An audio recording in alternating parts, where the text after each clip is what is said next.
Hello friends, तो कैसे हैं आप। यूट्यूब चैनल साहित्य अध्ययन पर आपका स्वागत है। और आज हम पढ़ने जा रहे हैं अपनी बीए बीकॉम बीएससी यानी कि ग्रेजुएशन की थर्ड ईयर की 20 या थर्ड ईयर की इंग्लिश की बुक हम बोल सकते हैं आप। इंग्लिश फाउंडेशन की बुक से आज हम पढ़ने वाले हैं चैप्टर 1, जो आपकी टेक्स्ट बुक से रिलेटेड है, यूनिट फर्स्ट। उससे आज हम पढ़ने वाले हैं चैप्टर 1 का सेकंड क्वेश्चन 100 वर्ड्स का। जो क्वेश्चन इस प्रकार है, in stopping by woods the speaker hesitates in route give reasons. इसका मतलब है कि प्रस्तुत कविता में कवि रास्ते में कुछ संकोच महसूस करता है, कारण लिखिए। संकोच मीन्स असमंजस की स्थिति में कवि आ जाता है। कारण क्या है ये आप बताइए। तो चलिए आंसर की शुरुआत करते हैं। आंसर कुछ इस प्रकार है। On a dark winter evening then editor stops his sleigh to watch the snow falling in the woods. क्या मीनिंग है इस लाइन का। On a dark winter evening यानी कि एक अंधेरी सर्दियों की शाम को। ऑन मतलब को, ए यानी एक, डार्क यानी अंधेरी, विंटर यानी सर्दियों की, इवनिंग यानी शाम को, शाम। ठीक है, तो मिला के क्या हो गया। On a dark winter evening, एक अंधेरी सर्दियों की शाम को। यहाँ पे नरेटर वर्ड यूज़ किया। नरेटर का मतलब होता है जो कहानी को कहने वाला है।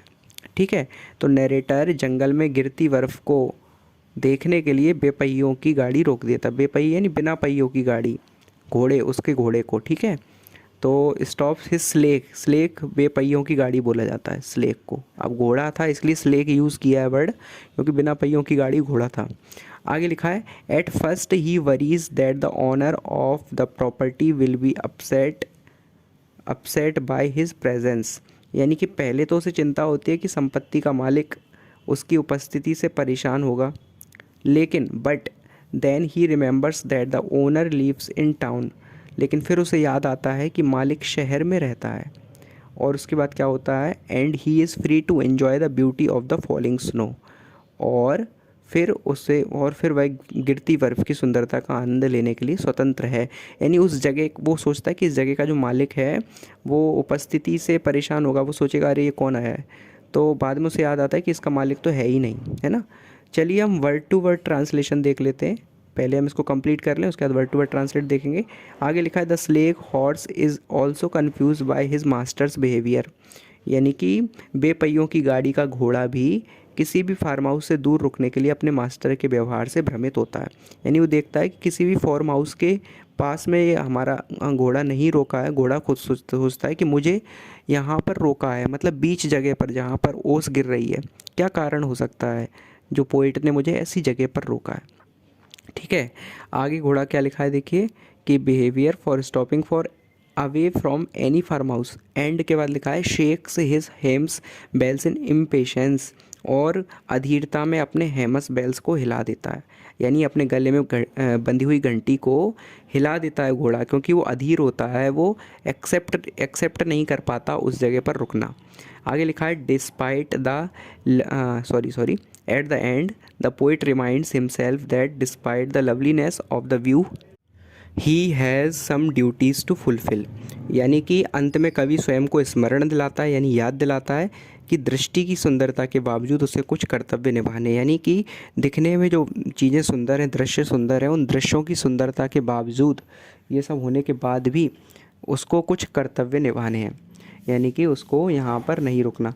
तो एक बार शुरू से इस आंसर को देखते हैं। On a dark winter evening the narrator stops his slay.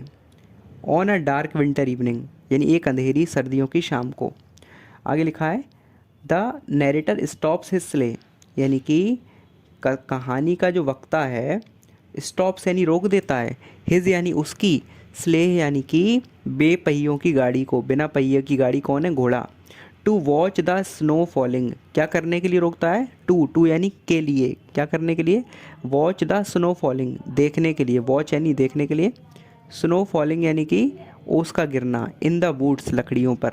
लकड़ियों पर ओस के गिरने को देखने के लिए, स्नो फॉलिंग देखने के लिए वो अपनी बेपहियों की गाड़ी को रोकता है। एक बार फिर से स्टार्ट करें इस सेंटेंस को। On a dark winter evening, एक अंधेरी सर्दियों की शाम को, the narrator stops sleigh, narrator अपने बेपहियों की गाड़ी को रोक देता है।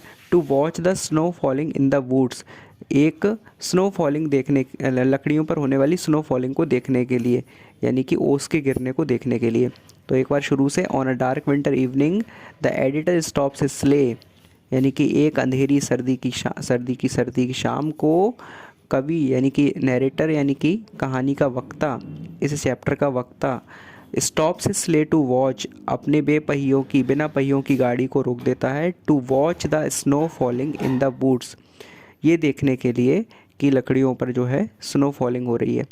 ठीक है, तो आगे है, at first he worries that the owner of the property will be upset by his presence, यानी कि पहले तो उसे चिंता होती है, एट फर्स्ट यानी पहले, ही वरीज यानी कि उसको चिंता होती है, वह सोचता है। ठीक है, that the owner of the property will be upset, यानी कि संपत्ति का मालिक, at the owner of the property यानी कि संपत्ति का मालिक उसकी उपस्थिति से परेशान होगा, यानी कि अपसेट बाय हिज प्रेजेंस, वो ये सोचकर दुखी होगा, ये पसंद नहीं करेगा कि उसकी जगह पर कोई और आया है। बट देन ही रिमेंबर्स, लेकिन बाद में उसे याद आता है, देन यानी बाद में, ही रिमेंबर्स उसे याद आता है, that the owner lives in town, यानी कि जो उसका मालिक है उस जगह का वो शहर में रहता है, यहाँ अब वो नहीं है। And he is free to enjoy, यानी कि और वह बर्फ़ की सुंदरता का आनंद लेने के लिए क्या है, स्वतंत्र है। एंड ही इज़ फ्री, और वह आज़ाद है, ही इज़ फ्री, वह स्वतंत्र है, टू एन्जॉय द ब्यूटी, यानी कि एन्जॉय करने के लिए किसको, beauty of the falling snow, वो गिरती हुई ओस की बूंदों का आनंद लेने के लिए वो स्वतंत्र है। The sleigh horse is also confused, बिना पहियों की गाड़ी का जो हॉर्स यानी घोड़ा है, ऑल्सो कन्फ्यूज्ड, वो भी कन्फ्यूज़ हो रहा है, बाय हिज मास्टर्स बिहेवियर, अपने मालिक के व्यवहार से, फॉर स्टॉपिंग फार अवे, क्यों, फॉर यानी के लिए, किस लिए वो कंफ्यूज हो गया, स्टॉपिंग फार अवे यानी कि रोक देने पर, फार अवे बहुत दूर, फ्रॉम एनी फार्म हाउस, किसी भी फार्म हाउस के पास नहीं बल्कि बहुत दूर, घोड़े को रोकने पर वो कंफ्यूज हो रहा है घोड़ा। And shakes his hems bells, और शेक्स यानी हिला रहा है, इस हेम्स बेल्स यानी अपने गले में बंधी हुई घंटी को, इन इम्पेशेंस यानी इम्पेशेंस में भरकर यानी अधीर होकर। एट द एंड यानी कि लास्ट में क्या होता है, एट द एंड यानी लास्ट में, अंत में, the poet reminds himself that, कवि अपने आप को याद दिलाता है, पोइट रिमाइंड्स यानी याद दिलाता है, हिमसेल्फ यानी खुद को, दैट यानी कि क्या याद दिलाता है कि, despite the loveliness of the view, यानी कि दृश्यों की सुंदरता के बावजूद, ही हैज़ सम ड्यूटीज़, उसके पास कुछ कर्तव्य भी हैं, टू फुलफ़िल पूरा करने के लिए, टू फुलफ़िल यानी पूरा करने के लिए। ये वर्ड टू वर्ड मीनिंग हमने देख लिया, एक बार हम सेंटेंसेस के साथ साथ मीनिंग देख लेते हैं, उसके बाद हम इस आंसर को रोकते हैं यहीं पर और अगले आंसर को अगली वीडियो में देखेंगे। देखिए लिखा है, on a dark winter evening the narrator stops his sleigh to watch the snow falling in the woods, यानी कि एक अंधेरी सर्दियों की शाम को वक्ता जंगल में गिरती बर्फ़ को देखने के लिए अपनी बेपहियों की गाड़ी रोक देता है। आगे लिखा है, at first he worries that the owner of the property will be upset by his presence, पहले तो उसे चिंता होती है कि संपत्ति का मालिक उसकी उपस्थिति से परेशान होगा। But then he remembers that the owner lives in town, लेकिन बाद में उसे याद आता है कि मालिक तो शहर में रहता है। And he is free to enjoy the beauty of the falling snow, और वह गिरती बर्फ़ की सुंदरता का आनंद लेने के लिए स्वतंत्र है। आगे लिखा है, the sleigh horse is also confuse by his master's behaviour for stopping far away from any farm house, यानी कि बेपहियों की गाड़ी का घोड़ा भी किसी भी फार्म हाउस से दूर रुकने के लिए अपने मास्टर के व्यवहार से भ्रमित होता है। और क्या करता है, and shakes his hems bells in impatience, और अधीरता में अपने हेम्स बेल्स को हिला देता है, गले में बंदी घंटी को हिला देता है।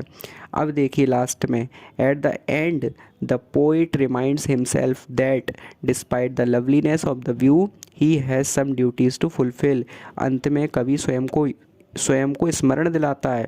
देखिए, रिमाइंड्स हिमसेल्फ, रिमाइंड्स यानी याद दिलाता है, हिमसेल्फ यानी खुद को क्या याद दिलाता है कि दृश्य की सुंदरता के बावजूद उसे कुछ कर्तव्य निभाने हैं, यानी कि despite the loveliness of the view he has some duties to fulfil. इस प्रकार से आंसर यहाँ पर कंप्लीट हो जाता है।